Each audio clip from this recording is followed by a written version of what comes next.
နှစ်ကလုံးမှန်ဘူးနော် lateral raise ကိုဒီလိုမျိုးလုပ်ဖြစ်လားဒါမှမဟုတ်လို့ရှင်ဒီလိုလုပ်ဖြစ်လားနှစ်ကလုံးမှန်ဘူးနော်အဲ့ဒါဆိုလို့ရှိရင်အမှန်ဘယ်လိုလုပ်ရမလဲဆိုတာကိုလုပ်ပြပေးမယ် okay 6ကတော့ balance တင်းနိုင်အောင်ကိုယ်အဆင်ပြေသလောက်ရမယ်နော်နောက် dumbbell လေးကို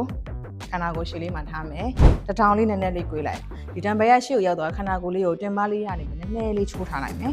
okay ပြီးတော့အပေါ်မြောက်တင်တဲ့အချိန်မှာမှားလေးရှိတာကလက်ဖြင့်အာရုံနဲ့ဘေးကိုတက်တဲ့မြောက်လေးရှိတယ်လက်ဖြင့်အာရုံကိုမသုံးဘူးတစ်ထောင်လေးကို꿰ထားမယ်ဒီတစ်ထောင်ကနေပြီးအပေါ်ကိုဆွဲတင်နေဆိုတဲ့ပုံစံမျိုးလေးဆွဲတင်သွားမယ်ဒီနော်အဲ့ဒါမှ तू ကအားချိုးတာမှရောက်သွားမှာโอเคပြီးလို့ရှင်